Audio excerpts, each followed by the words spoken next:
감사합니다. 이제 오늘 하나님 말씀 받겠습니다. 오늘 받으신 하나님 말씀은 다니엘 3장 말씀입니다. 다니엘 3장 16절부터 18절까지의 말씀입니다. 다니엘 3장 16절부터 18절까지 말씀. 제가 가진 성경으로는 여러분 구약 성경 1237면에 위치했습니다.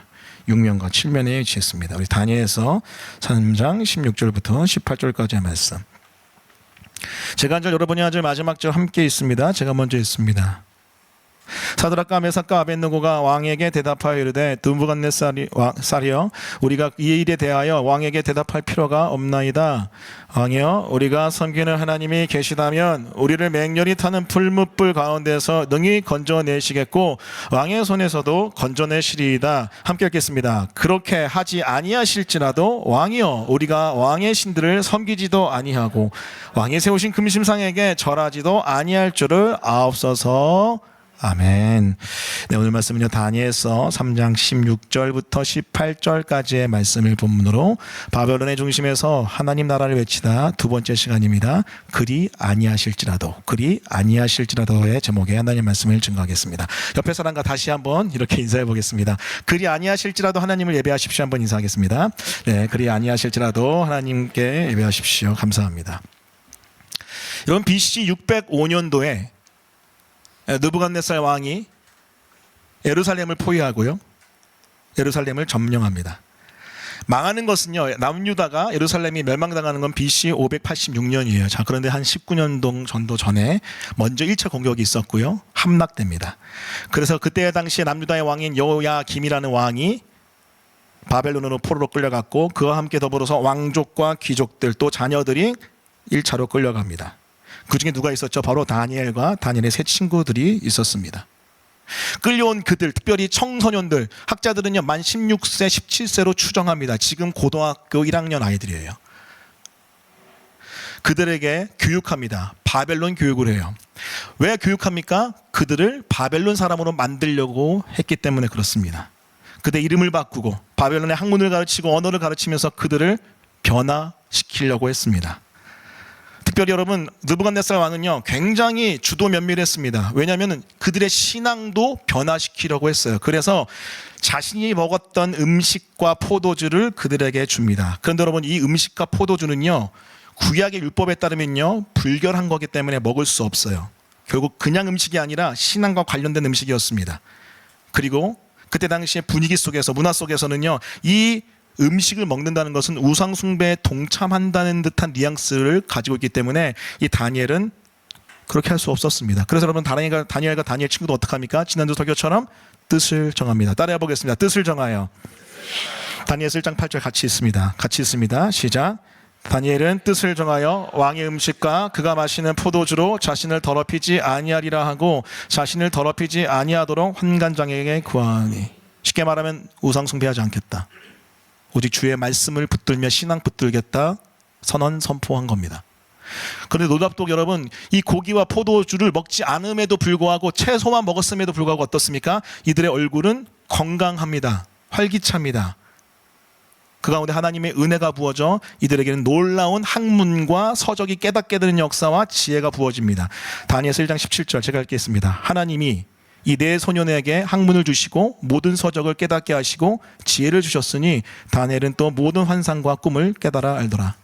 다니엘과 세 친구 이 네 소년은 놀라운 지혜와 지식과 명철이 부어집니다. 특별히 다니엘은요, 여러분 잘 보세요. 다니엘은 다른 사람과 또 다르게 환상과 꿈을 깨달아 합니다. 하나님께서 허락하신 환상들, 또 이 땅에서 일어나는 환상들을 여러분 듣거나 보면요 깨달아요. 무슨 의미인지. 하나님 이것을 통해서 어떤 메시지 전하실 것인지, 하나님 이걸 통해서 미래에 대해서 어떻게 얘기할 것인지 깨닫게 돼요. 그리고 꿈을 꿔도 마찬가지고요. 쉽게 말하면 예언자의, 선지자의 사명이 또 은사가 부어지게 되는 것이죠. 자, 그런데 여러분 어느 날 느부갓네살 왕이 꿈을 꿉니다. 특이한 꿈이에요. 어떤 꿈입니까? 보여주십시오. 어떤 한 신상을 꿈 가운데 봅니다. 머리가 황금이고 가슴은 은이고 여러분 이 허리부터 이 배는요 노시고요, 넓적다리는 노시고요, 그리고 종아리는 철이고 발가락과 발은 철과 흙이 섞여 있는 독특한 신상을 봅니다. 근데 이 신상을 본 이 느부갓네살 왕이 너무 혼란스러운 거예요. 이게 도대체 무슨 꿈이지? 헷갈리는 거예요. 그리고 두렵기도 한 거예요. 고대 근동에서는 이런 꿈이 굉장히 중요한 의미가 있었거든요. 그래서 굉장히 혼란스러웠습니다. 그래서 여러분 그때 당시에 그 땅에서 점성술사들 다 예언자들 다 불렀어요. 부른 다음에 어떻게 얘기하냐면요, 이상한 주문을 하나 합니다. 내가 무슨 꿈 꿨게 물어봐요. 그 꿈을 맞춰보래요. 여러분 이게 말이 됩니까? 꿈을 얘기해 줘야지 여러분 꿈이 뭔지 해석을 해주잖아요. 근데 무슨 꿈을 꿨는지부터 맞춰보래요. 어떻게 알아요? 그래서 여러분 그때 당시에 점성술사들과 예언자들이 말씀해달라고 말해야지 해석해 주겠다고 했는데 아니래요. 너네가 진짜면 진짜 미래를 예언하는 사람이고 진짜 안 보이는 것을 보는 사람들이라면은 이것도 알아야 된다고 하면서 모르면 다 죽이겠다고 합니다. 모르지 어떻게 알아요? 그래서 그 땅에 있는 모든 소위 말하는 예언자들이 다 죽게 생긴 거예요. 근데 여러분 그 중에 한 명이 누구예요? 다니엘입니다. 다니엘도 여러분 예언의 은혜가 있잖아요. 특히 하나님께서 주신. 근데 여러분 이 다니엘은요, 하나님께서 환상과 꿈을 깨달아 알게 하시는 하나님의 사람이잖아요. 그래서 하나님께서 이 느부갓네살 왕이 무슨 꿈을 꿨는지도 알게 하시고 그 해석도 허락합니다. 여러분 놀라운 일이죠. 기가 막힌 일입니다. 자 여러분 그런데 여러분 그 꿈에 대한 해석을 쭉 해주는데 어떤 식으로 해주냐면요, 머리는요 바벨론이래요. 바벨론이 그때 당시에 제국이에요. 세계 최강대국. 그리고 이 머리는 누구라고 얘기하냐면 느부갓네살 왕 당신입니다라고 얘기합니다. 그리고 여러분 이 가슴은 누구라고 얘기하냐면은 메데아 페르시아라고 얘기합니다. 메데아 바사라고 성경에 나와 있는데 메데 바사는요 그때 당시에 페르시아의 도시 국가들이에요. 결국 나중에 페르시아가 모든 걸 다스리죠. 페르시아가 지금 어디죠? 고맙습니다. 감사합니다. 이란이에요. 이란이 여러분 그래서 무슬림 중에서도 달라요. 계속 부딪히잖아요. 페르시아가 바로 그 나라예요. 여러분 바벨론이란 나라는 그때 당시에 다니엘이 직접 언급하지만 당신이 머리 바벨론의 왕입니다라고 얘기하지만은 여러분 메데아 페르시아라는 얘기는 여기에 나와 있지 않아요. 우리 2장에 나와 있지 않습니다. 하지만 여러분 특징들을 얘기하기 때문에 누구나 다 이렇게 해석합니다. 그리고 여러분 그 다음에 여기 보시면은 배와 넓적다리는 동으로 되어 있는데 그건 헬라 그리스를 얘기합니다. 알렉산더 대왕이 다스렸던 그 치세했던 나라. 그리고 계속해서 여러분 이 종아리는 로마, 이 철의 나라 로마를 얘기하고요. 그리고 마지막 이 발과 발가락은요 주님이 다시 오시기 직전에, 여러분 예언이 너무 놀랍습니다. 주님이 다시 오시기 직전까지 바라보면서 마지막 때에 온 세상을 다스릴 연합 국가를 이야기합니다. 여러분 하나님의 세계 경영을 느부갓네살에게 주셨고 그리고 그것을 다윗이 해석해내는 것이죠. 근데 여러분 여기서 아주 기가 막힌 일이 납니다. 첫 번째는 뭐냐면 느부갓네살 왕이 먼저 꿈을 알게 해주시고 해석하게 하신 하나님을 막 찬양을 해요. 높입니다. 그림을 높입니다. 마치 신앙이 있는 것처럼 높이는 것 같아요. 하지만 신앙 없어요. 그냥 일시적으로 그렇게 높여준 것뿐이에요. 오히려 반대로 3장부터 보면은요 아주 특이한 일을 하나 합니다. 여러분 이 말씀 보면 너무 기가 막히고 너무나 정말 어처구니가 없어요. 3장 1절 한번 읽어보겠습니다. 1절 있습니다. 자 시작. 느부갓네살 왕이 금으로 신상을 만들었으니 높이는 60규빗이요 너비는 6규빗이라. 그것을 바벨론 지방의 두라 평지에 세웠더라. 여러분 이 다니엘서 3장 1절 말씀 보니까요 이 느부갓네살 왕이 갑자기 뭘 세워요? 금신상을 세웁니다. 금신상. 높이가 60규빗이라고 되는데 27m. 여러분 27m에 금신상을 세웠는데 이것은 느부갓네살 왕이 섬겼던 신의 의미도 있지만 사실은 느부갓네살의 형상을 한 신상입니다. 여러분 왜 하필 금신상일까요? 여러분 충분히 유추할 수 있겠죠? 그것은 바로 여러분 다니엘이 예언했던 거를 듣고 지금 뭔가 충동이 일어난 겁니다. 단순히 그냥 세운 것뿐만 아니고 4절부터 7절 말씀 보니까요 엎드려 절하라 우상 숭배하라고 얘기하고 있어요. 제가 읽어볼게요. 선포하는 자가 크게 외쳐 이르되 백성들과 나라들과 각 언어로 말하는 자들아 왕이 너희 무리에게 명하시나니 너희는 나팔과 피리와 수금과 삼현금과 양금과 생황과 및 모든 악기 소리를 들을 때 엎드려 느부갓네살 왕이 세운 금신상에게 절하라. 누구든지 엎드려 절하지 아니하는 자는 즉시 맹렬히 타는 풀무불에 용광로처럼 여러분 활활 타오르는 풀무불에 던져 넣으리라 하였더라. 우리 7절을 같이 읽을게요. 시작. 모든 백성과 각 나라 각 언어를 말하는 자들이 나팔과 피리와 수금과 산현금과 양금과 및 모든 악기 소리를 듣자 곧 느부갓네살 왕이 세운 금신상에게 엎드려 절하네. 모든 지역에 있는 특별히 그 지역을 대표하는 관리들을 다 모아서 엎드려 절하게 만든 거예요. 지금 우상 숭배 판이 벌어진 겁니다. 근데 여러분 왜 하필 금신상이었을까요? 다니엘서 2장 36절 38절 이렇게 이야기합니다. 들어보세요. 그 꿈이 이러한즉 내가 이제 그 해석을 왕 앞에 아뢰리이다. 왕이요, 왕은, 잘 보세요. 여러분 이거 헷갈리면 안 돼요. 왕이요, 왕은 여러 왕들 중에 왕이시라 하면서 굉장히 높여주는 것 같지만 뭐라고 되어 있냐면 그 다음에 하늘의 하나님이 나라와 권세와 능력과 영광을 왕에게 주신 거다. 사람들과 들짐승과 공중의 새들 어느 곳에 있는 것을 막론하고 그것들을 왕의 손에 넘겼습니다. 누가? 하나님이 다 다스리게 하셨으니 왕은 곧 그 금머리니이다. 하나님이 모든 것을 다스리시는 세계를 경영하시는 왕 중의 왕, 신 중의 신, 오직 하나밖에 없는 여호와 하나님이신데 그 하나님이 지금 느부갓네살 왕에게 잠시 다스리라고 이 세계에 대한 리더십을 허용하신 거죠. 그러면서 이 금머리는 당신이에요 라고 얘기하는 겁니다. 여러분 그러면 여러분 사실 주권을 위임받은 자로서 겸손하게 다스려야 되는 게 맞잖아요. 그런데 여러분 잘 아시죠? 우리의 마음은 항상 우리가 높임받기 원합니다. 여러분 제가 지난주에 우상을 어떻게 정의했죠? 우상은 하나님의 자리를 차지하려는 모든 것이. 따라해 봅니다. 하나님 자리를 차지하려는 모든 것. 근데 여러분 그 하나님 자리를 차지하려는 모든 것 중에 종류를 제가 세 가지로 크게 나눠 설명드렸는데 하나는 안락의 우상이었고요. 안전과 쾌락. 또 하나는 인정의 우상, 소속감과 존중받는 것의 우상, 그리고 마지막은 자아의 우상이었습니다. 근데 여러분 이 중에 제가 빨간색으로 일부러 표기해 드렸는데 가장 강력한 우상이 뭐냐면요, 자아 숭배의 우상입니다.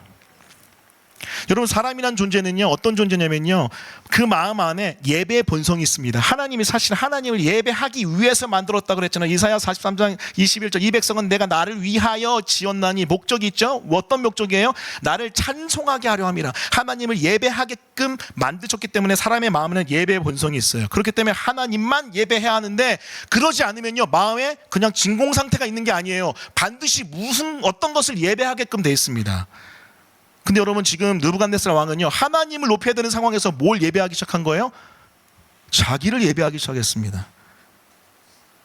다니엘은 뜻을 정하여 오직 주님만을 예배하겠다고 결정했는데 느부갓네살 왕은 하나님께서 당신에게 권세 허락하셨습니다는 이야기를 듣고 오히려 거기에 도전을 받은 건가요?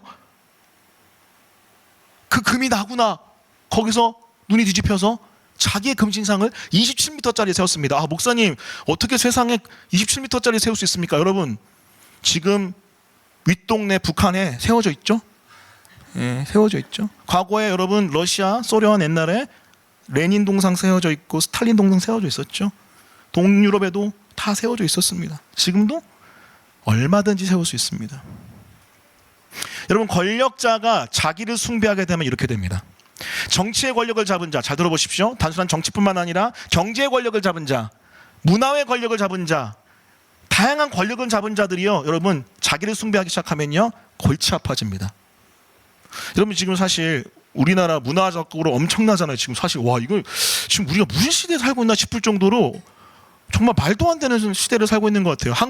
한국에서 문화적으로 터지면요 세계가 여러분 다 압니다. 이제는 한국에서 성공하면 세계가 다 우러러봐요. 근데 여기서 아주 조심할 게 있어요. 그런 문화의 주권, 문화의 여러분 리더십이 생길 때 우리가 조심해야 될 게 뭐냐면요 여러분 그런 문화의 권력이 생기거든요. 그러다 보면은 우상 숭배가 생길 수 있어요. K-pop 헌터스 보셨습니까? 아직 안 보셨어요? 우리 아이들 지금 보고 있지 않아요? 네, 그렇죠. 여러분 K-pop 헌터스 내용이 상당히 골치 아프죠? 네, 테마에 대한 이야기. 테마에 대한 이야기인데 또 한편으로는 또 다른 애니메이션 킹 오브 킹스가 나왔어요. 여러분 이 흐름을 보세요. 여러분 영맥과 육맥이 같이 올라가요. 영맥과 육맥이 같이 올라가요. 한국이 열반과 민족에 알려지고 있는데 한쪽으로는 K-pop 헌터스의 내용을 보면 테마고요. 한쪽은 여러분 기가 막힌 이런 작품이 어떻게 나왔나. 예수의 복음 이야기 그대로 만든 너무 놀라운 작품이 나왔어요. 영맥과 육맥이 같이 올라가죠. 여러분 이때 우리가 조심해야 될 게 뭐라고요? 우상 숭배입니다. 아이돌이 너무 인기 많잖아요. 아이돌이 뭐예요? 우상이에요, 우상. 네. 이처럼 권력자들이 자기 숭배하게 되면은요, 우리는 우상 숭배의 죄악에 걸려들 수 있습니다. 여러분 일본 가보세요. 일본은 여러분 누굴 숭배하죠? 일본 천황을 숭배합니다. 수많은 귀신들 어마어마하게 많아요. 그런데 여러분 다 누구 중심이에요? 천황 중심입니다. 그 수십만, 수백만, 수억의 귀신들이 있다 하지만은 다 천황이 왕이에요. 근데 여러분 아주 기가 막힙니다. 그 천황을 숭배하는데 그 천황을 숭배하면서 그 내용을 깊이 들어가다 보니까요, 그 천황을 숭배함을 통해 자기의 유익을 구하는 거예요. 여러분 일본은요, 이 천황을 숭배하면서 똘똘 뭉쳐있는 것처럼 보이는데 안에 들어가면 다개인주의예요. 와, 저는 그래서 일본을 연구해봐야 된다고 생각해요. 제가 한번 얘기했죠. 일본을 연구해야지 마지막 때를 알 수 있습니다. 마지막 때 제가 조금 이따 설명할 텐데 적그리스도를 예배하는데요. 왜 예배하냐면요, 자기를 만족하게 하기 때문에 그렇습니다. 자기 숭배를 하기 때문에 적그리스도를 예배하는 거예요. 자기를 높이기 때문에 적그리스도를 예배하는 거예요. 자기를 만족하게 하기 때문에 적그리스도 높이는 겁니다. 지금 일본에서 그러고 있습니다. 철저한 개인주의, 서로 관심 없어요. 하지만 천황을 철저히 예배하는 모습, 이게 바로 마지막 때에 벌어지는 예배 전쟁입니다. 여러분 기억하십시오. 지금 우리가 살고 있는 시대는요, 여러분 바벨론의 시대만 그런 게 아니고 지금 우리 시대가 정말로 격화되어 있는 예배 전쟁이에요. 따라해 보겠습니다. 예배 전쟁. 근데 여러분 이 예배 전쟁의 시간에 우리 믿음의 사람 다니엘의 세 친구는요, 기가 막힌 고백을 합니다. 오직 주님만을 예배하겠다고 결단해요. 도대체 어떻게 그 결단과 결정을 할 수 있었는지 오늘 말씀을 통해서 살펴보면서 여러분도 펼쳐지는 예배 전쟁 앞에서 오직 주님만 예배하는 은혜가 있었으면 좋겠습니다. 자, 그렇다면 예배 전쟁, 그 다니엘의 세 친구가 갖췄던 믿음의 모습 어떤 거였을까요? 바로 첫 번째는요, 따라해 봅니다. 그리 아니하실지라도에 단호함으로 하나님만 예배하라. 여러분 16절부터 18절 제가 다시 읽겠습니다. 들어보십시오. 말씀이 중요해요. 사드락과 메삭과 아벳느고가 왕에게 대답하여 이르되, 느부갓네살 왕이여, 우리가 이 일에 대하여 왕에게 대답할 필요가 없나이다. 굉장히 무례하죠. 왕이여, 우리가 섬기는 하나님이 계시다면 우리를 맹렬히 타는 풀무불 가운데서 능히 건져내시겠고 왕의 손에서도 건져내시리이다. 그렇게 하지 아니하실지라도 왕이여, 우리가 왕의 신들을 섬기지도 아니하고 왕이 세우신 금신상에게 절하지도 아니할 줄을 아옵소서. 16절 여러분 말씀을 보십시오. 어떤 의미가 있고 뉘앙스입니까? 여러분 사실 아까 말씀드린 것처럼 여러분 느부갓네살 왕은 세계 최강대국의 왕입니다. 너 죽어 하면 바로 죽일 수 있는 사람이에요. 자, 그런데 그 왕 앞에서 어떻게 해요?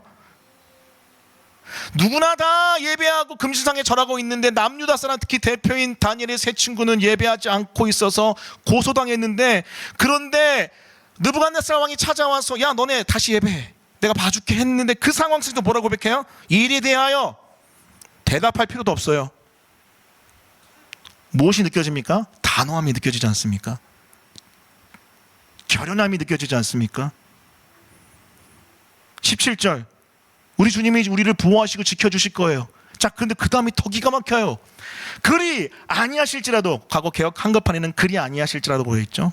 그렇게 하지 않으실지라도 뭐래요? 절 안 해요. 타협이 없습니다. 엄중하고 결정적으로 단호하게 선언합니다. 뭘요? 우리 하나님만 예배할게요. 근데 뭐가 문제예요? 뭐가 기다리고 있어요? 환란이 기다리고 있습니다. 풀무불이 기다리고 있습니다. 여러분 이 단호함은 어떤 단호함이냐면요, 따라해볼게요. 환란을 각오한 단호함으로. 그냥 단호함이 아니고요, 내가 죽더라도 불살라지더라도 타협 안 합니다. 뭐만큼은요? 잘 들으세요. 예배만큼은, 예배 영역만큼은 타협 없습니다. 오직 하나님만 예배하겠습니다. 이게 여러분 마지막 때 필요합니다. 계시록 13장 14절 15절 같이 했습니다. 여러분 잘 보세요. 같이 했습니다. 시작. 짐승 앞에서 받은 바 이적을 행함으로 땅에 거하는 자들을 미혹하여 땅에 거하는 자들에게 이르기를 칼에 상하였다 살아난 짐승을 위하여 우상을 만들라 하더라. 그가 권세를 받아 그 짐승의 우상에게 생기를 주어 그 짐승의 우상으로 말하게 하고 또 짐승의 우상에게 경배하지 아니하는 자는 몇이든 다 죽이게 하더라. 지금 여기에 짐승은 적 그리스도, 엔타이 크라이스트, 여러분 그리스도를 반대하는 여러분 악한 자입니다. 역사상 나타날 실제 인물이에요. 근데 여러분 거짓 선지자가 이 짐승의 우상을 만들고 이 짐승의 우상 앞에 예배하라, 경배하라 합니다. 그렇지 않은 자들은 다 죽인다라고 협박하고 있습니다. 바벨론의 느부갓네살 왕의 금신상에 절하지 않으면 다 죽일 거라는 그 협박과 동일한, 아니 더 큰 협박이 이 상황 가운데 일어나요. 자, 그런데 여러분 우리는 이 앞에서 어떻게 해야 될까요? 그리 아니하실지라도 예배는 타협하면 안 돼요, 여러분. 부탁입니다. 예배는 타협하면 안 됩니다. 단순하게 여러분 우리 함께 모이는 예배 이건 당연한 거고요. 여러분 마음속에서의 그 전쟁에서의 우상 숭배, 그리고 여러분 우리 앞에서 우리도 모르게 파도처럼 밀려오는, 여러분 사실 우리는 어쩌면요 우리도 모르게 어떤 한 존재를 우상 숭배했을 수도 있어요. 여러분 한국의 특징이 뭐냐, 영웅이 등장하면 그렇게 좋아해요. 영웅이 등장하면 막 얘기를 많이 합니다. 그러면서 높여요. 정치적으로는 여러분, 경제적으로는, 문화적으로는, 사회적으로는 누군가 등장하면 막 높입니다. 어쩌면 우리는 그러면서도 어쩌면 우상 숭배했을 수도 있어요. 자, 그런데 여러분 실질적인 여러분 예언이에요. 무슨 예언이에요? 요한이 본 예언, 미래 예언, 주님이 다시 오시기 전에 예수님을 반대하는, 마치 예수님처럼 흉내내는, 죽었다 살아나는 것을 흉내내잖아요. 상하였다 살아난 짐승, 그를 예배해라. 그 우상을 만들고, 우상이 어떻게 말도 해요? 신기하죠? 여러분 사탄도요, 귀신도요, 여러분 역사합니다. 예배 안 할 수 없게끔 만든 거예요. 자, 그런데 우리는 어떻게 해야 돼요? 예배만큼은 단호하게 타협하면 안 됩니다. 다시 한번 따라합니다. 환난을 각오한 단호함으로 그 마음이 여러분 마음 안에 있었으면 좋겠습니다. 그게 바로 그리 아니하실지라도의 단호함으로 예배만큼은 타협하지 않는 영성입니다. 그게 바로 예배 전쟁을 승리케 해요. 여러분 혹시 착각하지 마십시오. 이 단호함이 무례한 단호함이 아닙니다. 제가 온유라는 단어를 계속 가르쳐드리죠. 온유라는 단어. 온유는요, 여러분 원어를 따라가 보니까요, 말에, 거친 야생 말에 재갈을 물린 상태가 온유입니다. 무엇입니까? 굉장히 강하지만은 이 말씀의 재갈에 딱 물린 영의 상태가, 영혼의 상태가 온순해져서 그 말씀의 재갈 앞에 끌려오는 거예요. 자, 그렇기 때문에 이 말씀의 재갈이라는 단호함이 있어요. 그러면서 그 단호한 말씀에 제가 기준이 있기 때문에 그 안에서 온유한 거예요. 부드러운 거예요. 소위 말하는 진정한 온유는요, 단호한 부드러움입니다. 무례한 함부로함이 아니라 단호한 부드러움이 여러분 안에 있었으면 좋겠습니다. 여러분 출애굽할 때 파라오는 어땠냐면요, 단호함이 아니라 우유부단함이 있었어요. 보내줄까 말까 계속 왔다 갔다 하잖아요. 근데 어때요? 마음은 강팍해요. 여러분 이게 특징이에요. 강팍한 자는요 우유부단합니다. 우유부단한 자는 강팍합니다. 그런데 여러분 단호한 자는 어때요? 성경의 단호함은 부드러움이 있어요. 그게 바로 온유예요. 이 세상에서 살 때 여러분 그리 아니하실지라도의 단호함은요, 온유한 단호함, 하지만 절대로 물러나지 않는 예배만큼은 오직 주님께만 드린다는 타협 없는 예배가 여러분 가운데 있었으면 좋겠습니다. 그것이 바로 우리가 기억해야 될 예배 전쟁의 첫 번째 모습, 그리 아니하실지라도 단호함으로 주님만을 예배하는 모습이에요. 여러분 제가 이 간증은 사실 잘 하지 않아요. 제가 처음 하는 것 같아요. 일부 예배에 이어서. 이게 좀 조심스럽기 때문에 그래요. 전 여러분 예배 사역자 출신이잖아요. 예배 인도자. 지금도 아이덴티티가 예배 인도자입니다. 우리 시아 아빠가 지난주 못 나오셔가지고 또 제가 충만하게 예배 인도하고 집에 가서 쓰러졌습니다. 네. 오늘 너무 좋아. 고마워. 아직도 아이덴티티가 그런데 예배 인도자가 있어요. 너무 기쁘고 행복해요. 그런데 여러분 제가 예배 사역자로 시작했을 때 첫 번째 전도사로 사역할 때도 예배 인도자로 사역을 시작했거든요. 그 지방의 어떤 한 교회 금요 예배, 금요 폭풍 기도회, 기도 폭풍 집회 예배 인도 이제 했는데 그거 하다가 올라왔어요. 그때 이제 휘가 조산할 뻔해가지고 위험해서 제가 이제 돌보느라고 갑자기 올라왔습니다. 올라왔는데 사실 이 얘기는 잘 안 하는데 어느 메가 처치에 제가 예배 인도자로 섬기게 됐어요. 잠깐 짧게. 이거는 잘 얘기하지 않지만 왜 얘기하는지 잘 들어보세요. 근데 와 교회가요, 와 진짜 장난이 아니에요. 예배가 기도가 여러분 그 여의도 순복음교회 수준의 기도인 거예요. 진짜 막 은사자들 장난 아니고 뭐 진짜 깜짝 놀랐어요. 여러분 저 아시잖아요. 물 만난 물고기처럼 쫙 외치고 막 너무 좋아. 근데 예배를 드리고 뭔가 들어가면 들어갈수록 뭔가 좀 약간 살짝 이상해요. 뭔가 좀 이상한데 왜 이러지? 여러분 한 달, 두 달 이렇게 호흡을 맞추면서 예배를 인도하는데 너무 좋긴 한데 이상한 거예요. 근데 이유를 알아냈어요. 담임 목사님이 생일이었습니다. 그때 당시에 그 담임 목사님 생일이었는데 갑자기 모든 장로님 굉장히 많거든요. 그 부교육자 다 불렀어요. 그래서 저 식당 정도까지 되는 큰 거에 의자 쫙 깔고 다 이렇게 앉았어요. 가운데 이렇게 만들어 놓고 쫙 앉았는데 담임 목사님이 뒤에서 딱 들어오는데 갑자기 모두가 일어나는 거예요. 그래서 왜 일어나지? 또 일어나야 되잖아요. 분위기가. 일어났어요. 근데 갑자기 담임 목사님이 들어오십니다 하는데 갑자기 막 박수를 치는 거예요.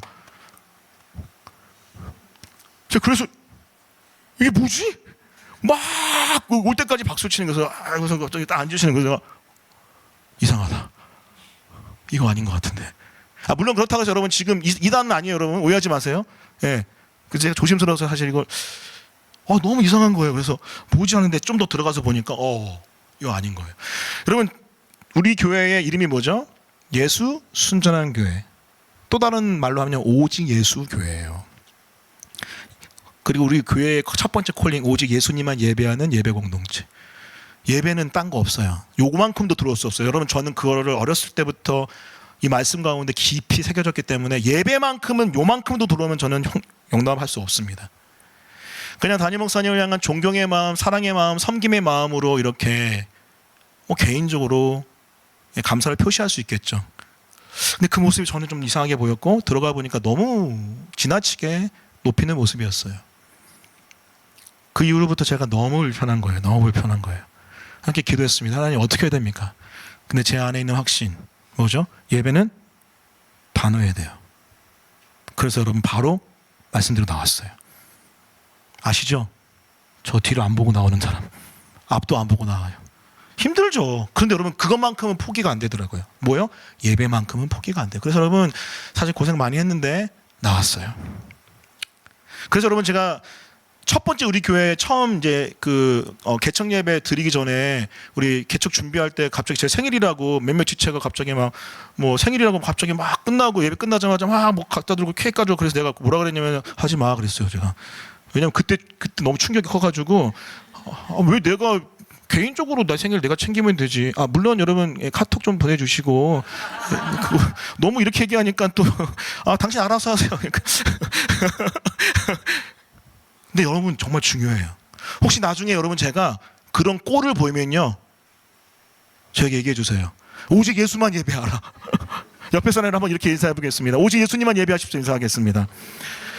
여러분 이게 작은 것 같지만 여러분 큽니다. 한국교회 무너지고 있어요. 여러분 지나친 중한 집권화 되지 않습니까? 또 반대로 그것을 여러분 부딪혀 물리치기 위해서 너무나 또 민주주의로 가지 않습니까? 주님만 높이면 돼요. 한 사람도 아니고 공동체도 아니에요. 좌도우도 아니에요. 하늘이에요. 주님만 높이면 됩니다. 그런 영성이 그리 아니하실지라도의 단호함으로 하나님만 예배한 여러분이 되었으면 좋겠습니다. 두 번째입니다. 그리 아니하실지라도의 단호함으로 하나님을 예배하는 걸 넘어서 여러분 두 번째가 참 중요한데요. 그것은 바로 환난 가운데도 함께 하시고 결국은 구원을 하실 우리 주님을 신뢰했으면 좋겠습니다. 다메에서 3장 24절부터 26절인데요. 제가 앉아 여러분이 앉아 마지막 같이 했습니다. 제가 먼저 했습니다. 그때 느부갓네살 왕이 놀라 급히 일어나서 모사들에게 물어 이르되 우리가 결박하여 불 가운데 던진 자는 세 사람이 아니었느냐 하니 그들이 왕에게 대답하여 이르되 왕이 올소이다 하더라. 왕이 또 말하여 이르되 내가 보니 결박되지 아니한 네 사람이 불 가운데로 다니는데 상하지도 아니하였고 그 넷째 모양은 신들의 아들과 같도다 하고 함께 읽겠습니다. 느부갓네살이 맹렬히 타는 풀무불 악이 가까이 가서 불러 이르되 지극히 높으신 하나님의 종 사드락 메삭 아벳느고야 나와서 이리로 오라 하매 사드락과 메삭과 아벳느고가 불 가운데서 나온지라. 여러분 풀무불을요 7배나 더 뜨겁게 하라 그랬어요. 왜요? 느부갓네살 왕이 열받았어요. 이 녀석들 봐라. 기회를 줬는데 버릇없네. 예배 안 하겠다고? 7배 더 뜨겁게. 그래서 이들을 데려갔던 이 세 친구를 데려갔던 여러분 신하는요 가다가 너무 뜨거워서 불타버렸습니다. 그만큼 뜨거웠어요. 기록이 그렇죠. 근데 여러분 들어갔는데 이상한 일이 일어났어요. 불 안에 환란 안에 들어갔어요. 여러분 환란을 그냥 꺼트려 주셔야 되는데 그렇죠? 들어가기 전에 그냥 꺼져야 되는데 여러분 그게 또 가만히 묵상해 보세요. 우리 주님 그냥 아예 그냥 느부갓네살 왕의 목을 딱 치셔서 꺾이시든가 죽게 하시던가 아니면 갑자기 비가 왕 내려가지고 비 가지고 안 되나요? 허리케인이 불어서 그냥 풀무불이 타지 못하게 하던가. 그래서 여러분 환란이 없어져야 되는데 그건 아니에요.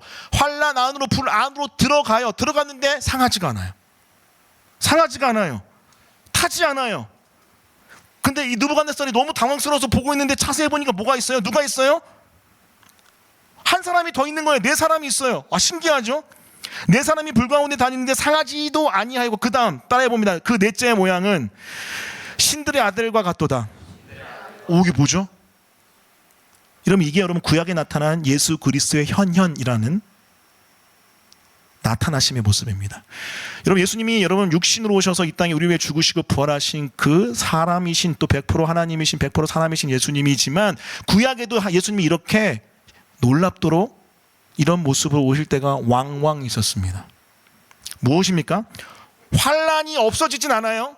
근데 그 환란 속에 누구가 같이 들어가요? 예수님이 같이 들어가고 같이 함께해요. 근데 여러분 주변은 뭐가 활활 타고 있어요?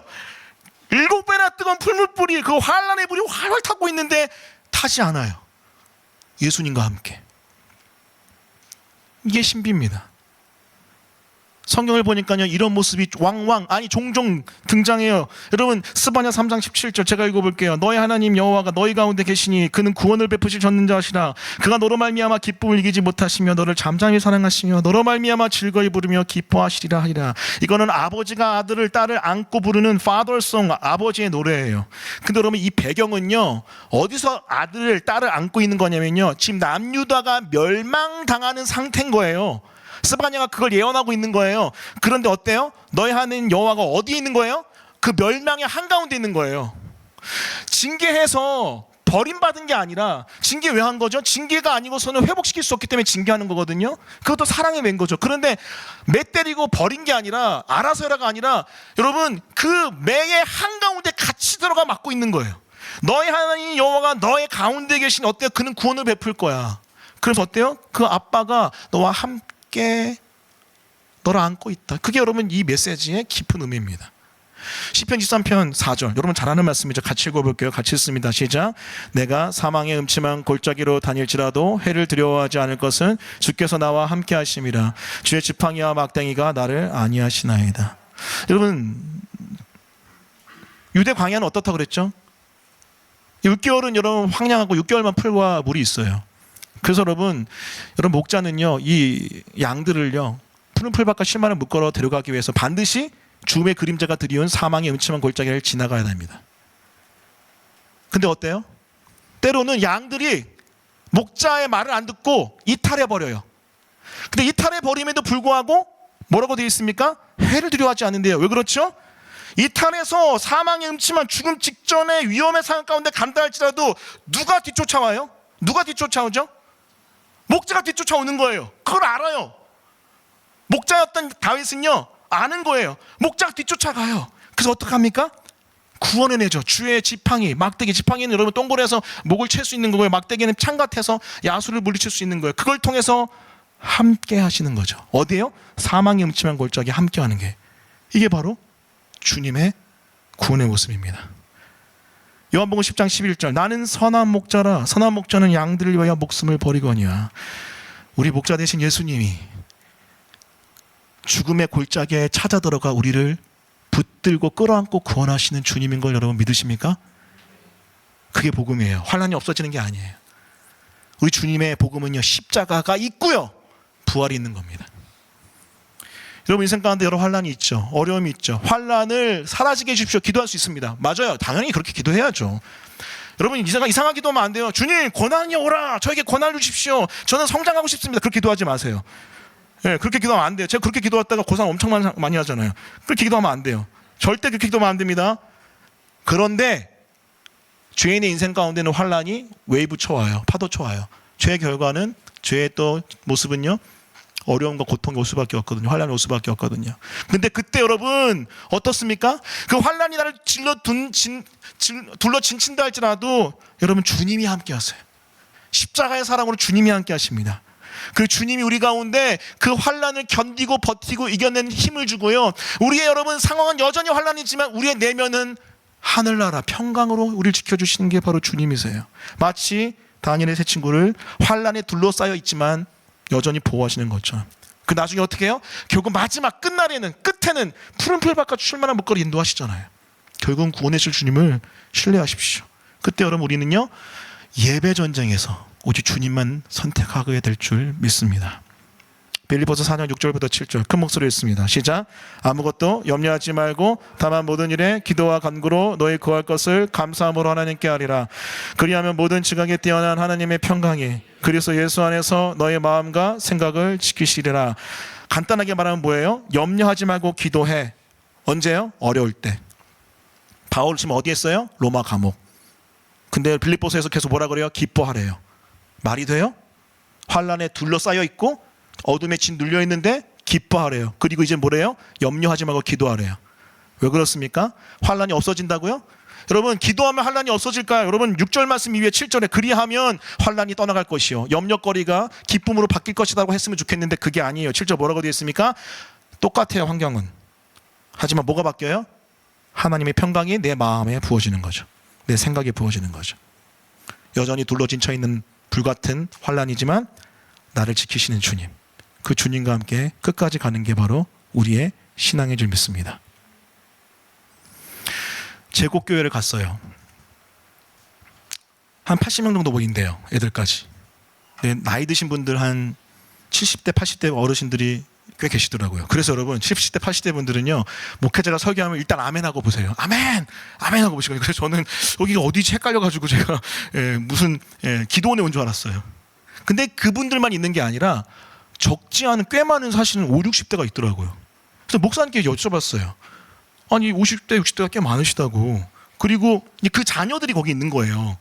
이제 고등학생 대학생들이. 그래서 대학생들이 그러니까 한 10명에서 15명 정도 있는 거죠. 근데 여쭤봤더니 이런 사연이 있더라고요. 홍천, 읍도 아닌 홍천 제곡리까지 오려면요, 인생의 환란과 풍파가 많은 분들이래요. 진짜 굽이굽이 찾아갔거든요.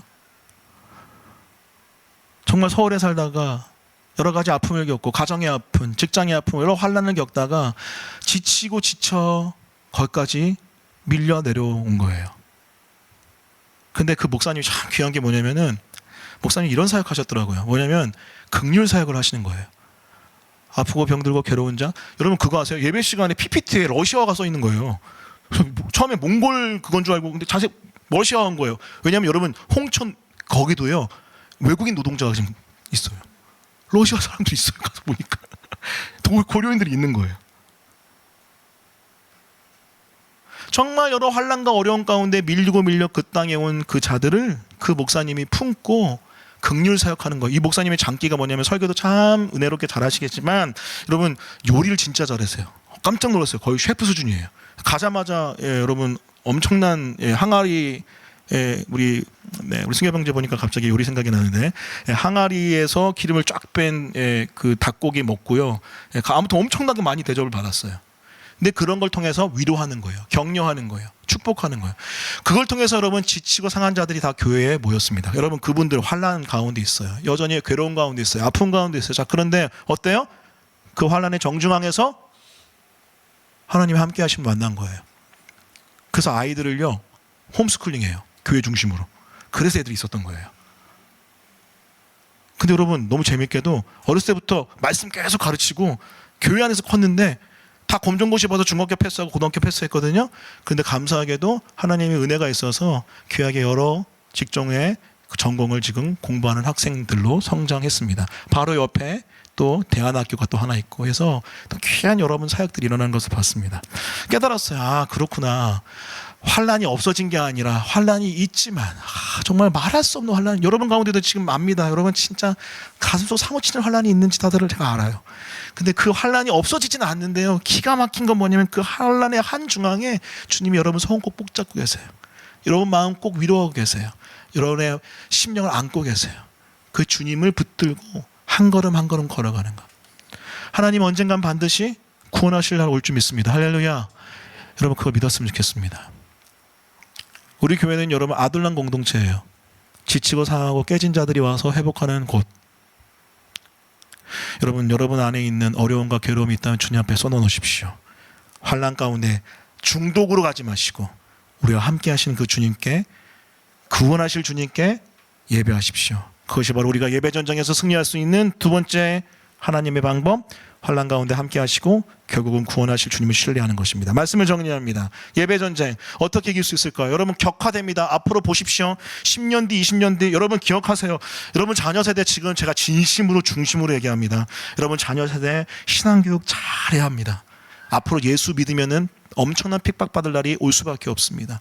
그 예배 전쟁에서 우리는 어때야 될까요? 그리 아니하실지라도의 단호함으로 하나님만 예배해야 됩니다. 그 온유함 가운데 단호함으로 환난 가운데 함께 하시고 결국은 구원하실 주님을 신뢰합니다.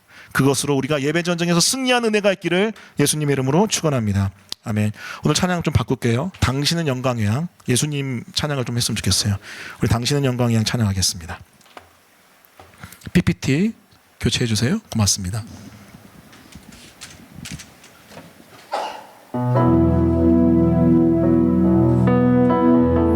우리 다 같이 일어나서 찬양할까요? 우리 다 아는 찬양이니까 우리 하늘을 바라보며 그 보좌를 바라보며 오직 하나님만 예배합니다. 예수님만 예배하며 찬양합니다. 당신은 영광의 왕, 당신은 평강의 왕, 당신은 하늘과 땅의 주, 당신은 정의의 하늘. 다시 한번 당신은 영광의 왕, 당신은 영광의 왕, 당신은 평강의, 당신은 하늘과 땅의, 당신은 정의의 한. 천사들 주 앞에 모여 예배합니다. 천사가 무릎 꿇고 예배하고 찬송하네. 영원한 생명 말씀, 당신은 예수 그리스도 주. 호산나 다윗의, 호산나 다윗의 자손께 호산나, 호산나 불러 왕 중에 높은 하늘에, 높은 하늘에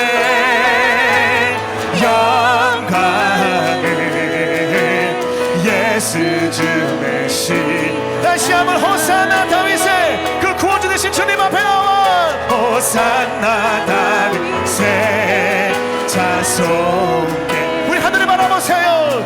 호산나 불러와. 노래하지 말고 예배하세요. 찬양하세요. 높은 하늘에, 높은 하늘에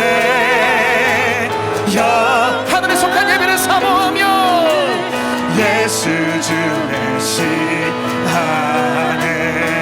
다시 한번 호산나, 호산나 다윗의 자손께 호산나, 호산나 불러 왕 중에 왕. 높은 하늘에, 높은 하늘에 영광을 예수 주. 우리 오른손 높이 들고, 우리 오른손 높이 들고 하늘 향하여 호산나, 주님만을 예배합니다.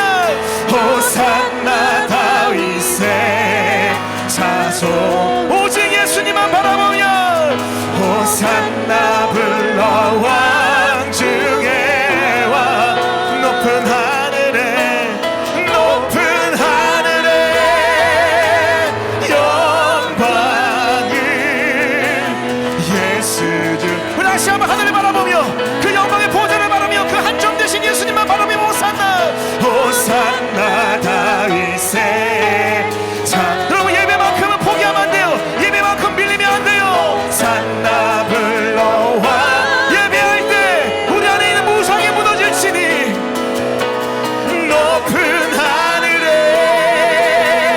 영광을 예수 주 대신. 우리 마지막으로 다시 한번 예배하십시다. 호산나 다윗의, 호산나 다윗의 자손께 호산나 왕 중에 왕. 높은 하늘에, 높은 하늘에 영광을 예수 주 대신하네. 이 시간 통성을 기도하 이렇게 기도하겠습니다. 오직 예수님만 예배하는, 그리 아니하실지라도 단호함으로 주님만을 예배하는 우리 인생 되게 도와주십시오. 잃어버린 단호함, 잃어버린 결단을 아버지 하나님이여 회복시키사 오직 주님만 예배하는 우리 교회 될 수 있도록, 오직 예수님만 바라보며 예배 드리게 될 수 있도록 도와달라고 이 갈심하여 통성으로 기도하겠습니다. 기도합니다. 하나님 아버지, 시간 간절한 마음으로 간구하며 기도합니다. 주님 앞에 나와 예배하며 경배할 때에 우리 안에는 우상이 무너질지니, 주님을 찬양하고 높일 때에 우리 안에 있는 헛된 경배와 잘못된 예배가 무너질지니 주여 회복시켜 주십시오. 회복시켜 주십시오. 단호함으로 대답할 필요도 없습니다. 그리 아니하실지라도 타임없이 주님만을 예배하는 우리 교우 될 수 있도록 도와주십시오. 주님만을 예배합니다. 주님만을 예배합니다. 주님만을 예배합니다. 주님만을 예배합니다. 우리 안에 잃어버린 예배 영생이 받게 도와주시고 주님만을 경배하는 찬양하는 우리의 마음이 되게 도와주시옵소서.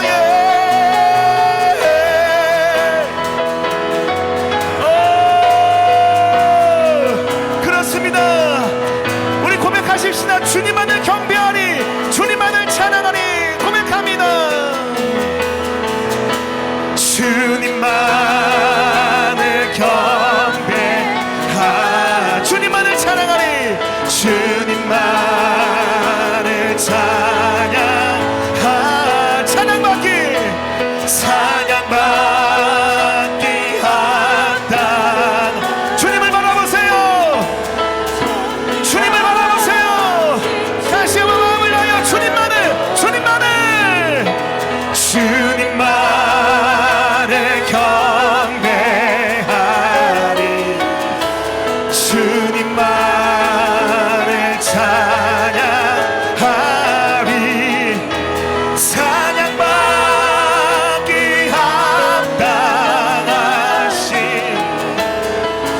오직 주님만을, 주님만을, 우리 마지막으로 다시 한번 주님만을, 주님만을 경배하. 그럼에도 불구하고 그리 아니하실지라도 대답할 필요도 없이 타협없이 찬양받기 하. 우리가 예배할 때 우리 우상은 무너질지니 혼기하신 주만. 우리 한 번 더 기도할 때에 하나님, 우리가 주님만 예배할 수 있는 유일한 이유는 오직 그 환난 속에서도 우리를 지키시고 보호하시는 주님이 있기 때문인 줄 믿습니다. 하나님, 환난 중에도 함께 하신 주여, 십자가의 죽으심과 부활 안에서 환난의 그 정중앙에 나와 함께 하시는 주여, 나의 기도 제목이 이것이오니 주여 그 기도 제목 가운데 내 마음 내 생각을 지켜주시고 응답하여 주시옵소서. 여러분, 환난 가운데 있는 기도 제목 주 앞에 하나님을 주여 외치시고 통성으로 기도하겠습니다. 기도합니다. 주여, 하나님 도와주십시오. 주여 도와주십시오.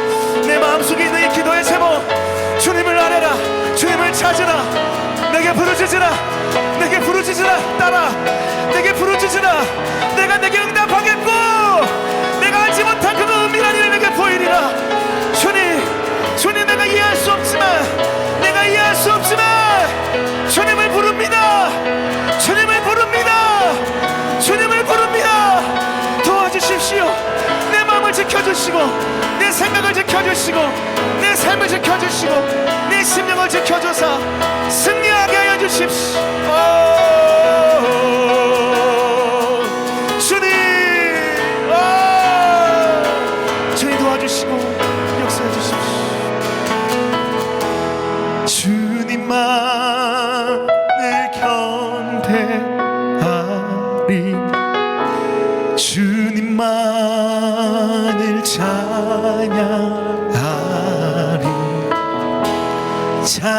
찬양받기 합다. 주님만 높일지 존귀하신 주만, 주님만을, 주님만을 경배하리. 그리 아니하실지라도 주님만 높여진다면 주님만을 찬양하리, 찬양받기 합 존귀하신 주만 높이리. 우리 잠잠하게 한번 이렇게 기도했으면 좋겠습니다. 저는 우리 교회의 작년부에 반이 다음 세대인 게 아직도 잘 이해가 안 갑니다. 또 아가들은 왜 이렇게 많이 태어나는지요. 최근에 또 시아가 태어났고 11월엔 가을이가 또 태어날 거고 내년에도 또 있을 거예요. 여러분, 이렇게 다음 세대가 개척교회인데 많은 이유는요, 특별한 사명이 없을 수가 없어요. 여러분, 그럼 집에 가서 한번 시편 57편 읽어봤으면 좋겠어요. 시편 57편이에요 하나님이 우리 아이들 생각할 때마다 계속 부어주시는 말씀이에요. 그럼 우리 기도합시다. 크게 안 해도 돼요. 여러분, 자녀 이름 불러가면서, 또 자녀가 없으면 조카들 이름을 불러가면서 기도하십시다. 하나님, 우리 아이들 책임져 주십시오. 우리가 살아가는 세대와 우리 자녀들의 세대는 완전히 다른 세대가 펼쳐질 거예요. 우리 아이들의 신앙, 특히 예배 신앙, 오직 예수님만 예배하는 순전한 신앙 지켜주십시오. 부부가 있다면 부부의 손을 좀 잡고요, 같이 기도했으면 좋겠어요. 부부가 있다면 부부의 손을 잡고 같이 기도했으면 좋겠습니다. 네, 부부 손 잡아도 괜찮아요. 네, 손 잡고 기도할 때에 하나님, 우리 자녀들을 좀 지켜주십시오. 여러분, 정말 진심이에요. 제가 괜히 대안학교 국제학교 하려는 게 아니에요. 하나님, 역사하여 주십시오. 우리 읊조리며 기도합니다. 기도하겠습니다. 오 주님, 도와주십시오. 오 주님, 도와주십시오. 우리 자녀들을 도와주십시오. 오 주님, 우리 자녀들을 도와주십시오. 예배에 목숨을 걸게 하시, 하나님께 온전히 마음 다해 예배하는 우리 영혼들 되게 도와주십시오.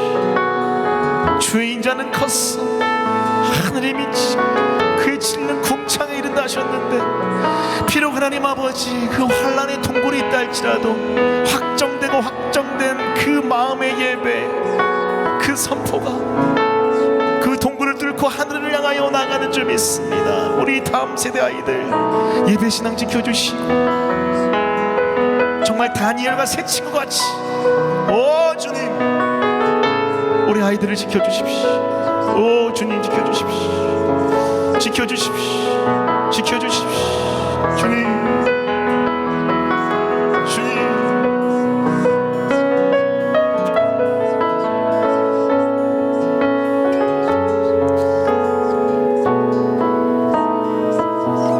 하나님, 다니엘이 뜻을 정한 게 16살, 17살이고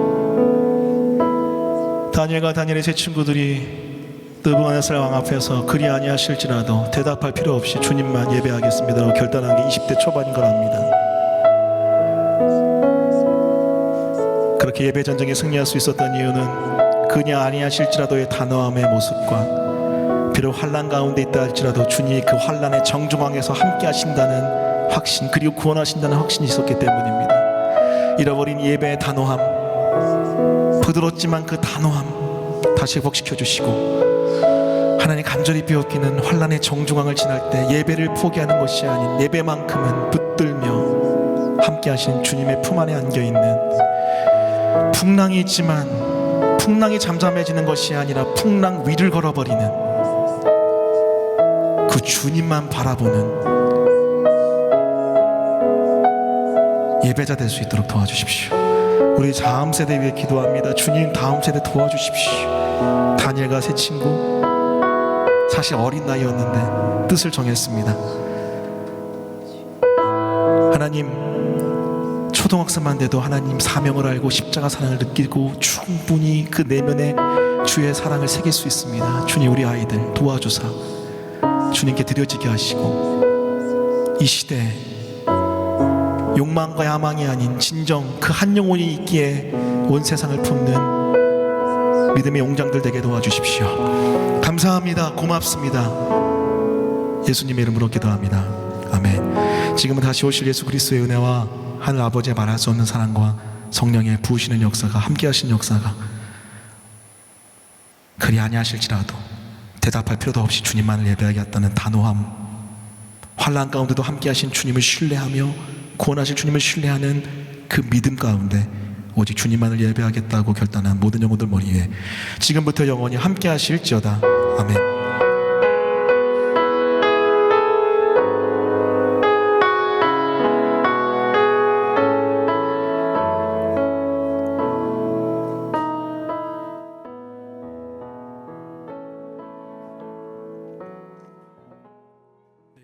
하셨습니다. 우리 영광 받으신 하나님께 영광의 박수 드리겠습니다. 할렐루야. 옆에 사람 한 분을 인사해 보겠습니다.